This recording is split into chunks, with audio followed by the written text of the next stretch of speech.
The following is a Simpronto media production. Leaders, real life leaders.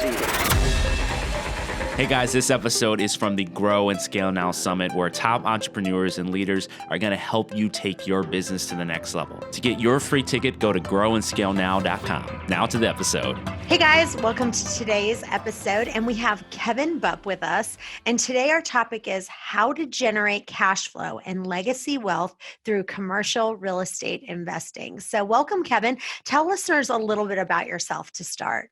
Yeah, well, thanks for having me, Chantel. Very much looking forward to being here with you guys today. So, as you'd mentioned, my name is Kevin Bupp. I'm with Sunrise Capital Investors. I'm one of the co-founders of that group.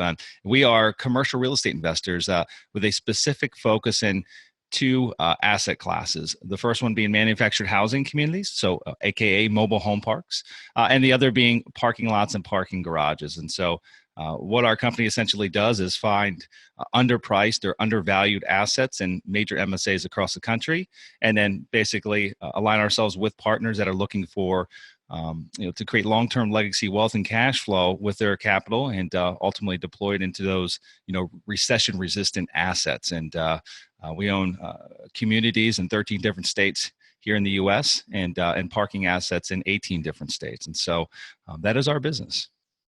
Awesome.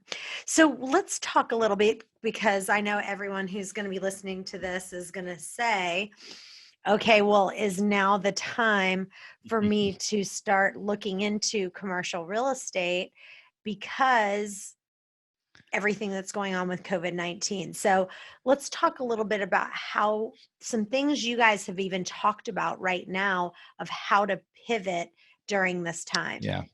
Yeah, no, that you bring up a very interesting point, and I'm not sure I have the answer yet today as we record this. We're recording it on April 1st, and being that we're in the residential real estate business for the most part, this is our the first day of a new collection month, and COVID-19 really is just, not that it hasn't become real prior to this, but it seems as though the last 3 weeks here in the U.S. it's really hit home, right? There's been a major shift in people's daily habits and patterns. And ultimately, there's a large part of the U.S. that is on lockdown. There's, quarantines across the country and what have you. And so the normal habits and normal routines necessarily don't exist today. And a lot of folks are out of work because of that, right? Restaurants have shut down. Lodging it's pretty much non-existent right now. And so we're in a tailspin. And so we've been trying to strategically work with our team over the last couple of weeks, really trying to figure out what worst case scenarios are. And again, it's a big question mark in our industry, owning real estate, right? You've got folks that own shopping centers, investors that own shopping centers that, their tenants they're not gonna be able to pay. In fact, even last couple of days, Cheesecake Factory, one of the largest restaurant chains in the country, basically came out and said, we are not going to pay our rent. We can't pay our rent. We don't have income coming in. Mattress Firm, same thing. Mattress Firm owns, I think, like 2,500 stores across the country. They can't pay their rent. And the challenge that happens in that scenario is, guess what? More than likely, the owner of that building probably has a mortgage, also has to pay taxes, has to pay insurance, right? They have ongoing expenses that they're incurring. And so there's a domino effect that could ultimately play out. Again, we're very much in the early stages of this. There's been a lot of talk from a government level that there will be some type of bailout for real estate owners as well, so that this domino effect doesn't flow all the way down to, a major mortgage default like we experienced in 2008, because that's ultimately what will occur.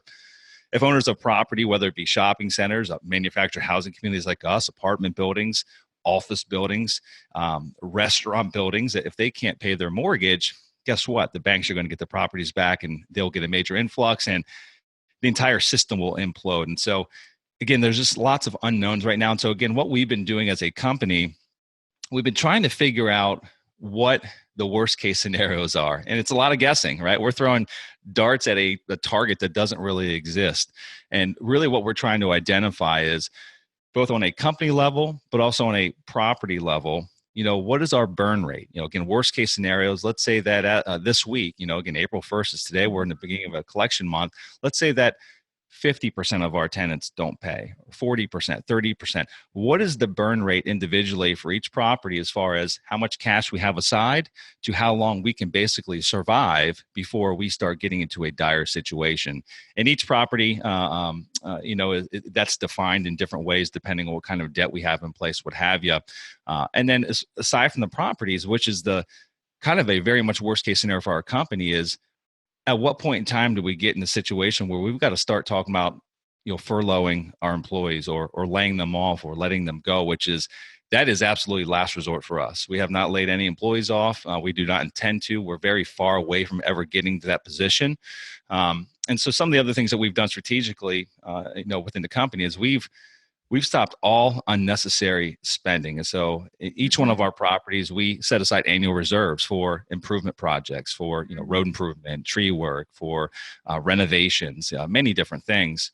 And anything that we've deemed unnecessary that isn't necessarily causing liability today, right? It doesn't need done. It's just more of a aesthetic improvement project that is stopped across the board. So we're hoarding cash. I mean, we're keeping cash in the coffer.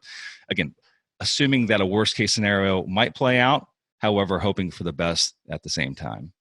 Hey guys, I want to take a minute real quick to tell you about this retreat that I'm putting together.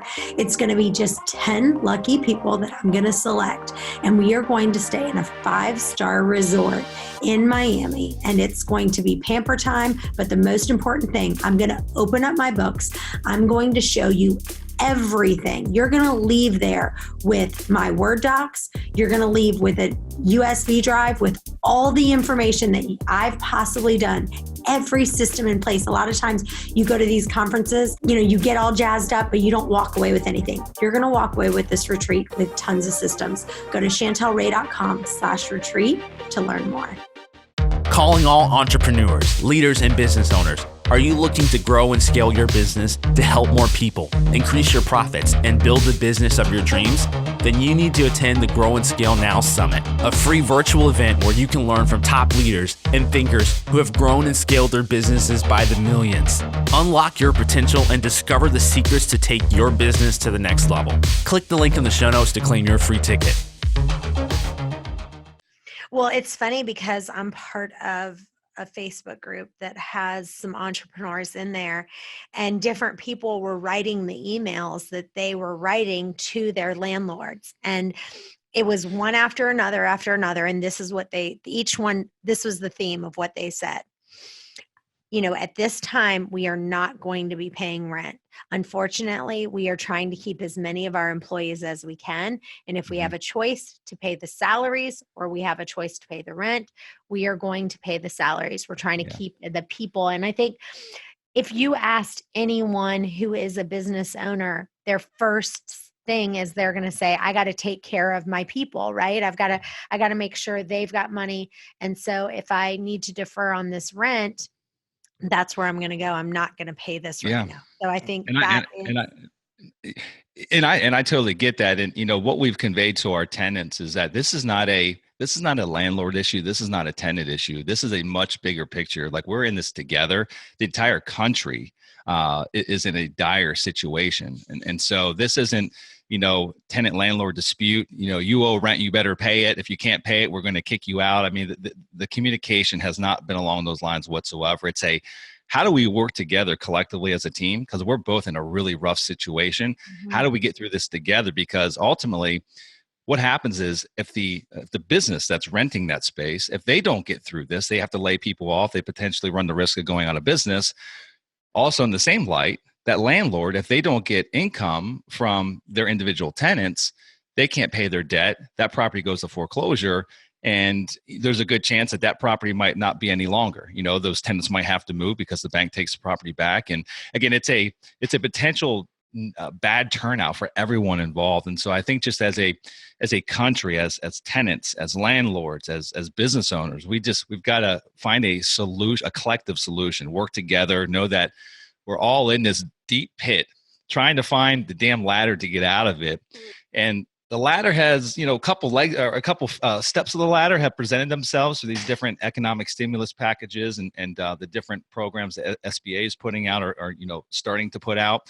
I think there's going to be a lot more of that. I think there's going to have to be, because as we plug one hole, there's other holes that expose themselves. And right now, one of the big holes that has not been plugged is on the landlord side. And, there's still the problem at, being able to pay the debt, still being on the hook for taxes, insurance, and all the other liability associated with owning property. It's still there. And so, and also with the business owners, I know that some of these SBA programs that have come out, I've dug into them and researched them intensively over the last day or two.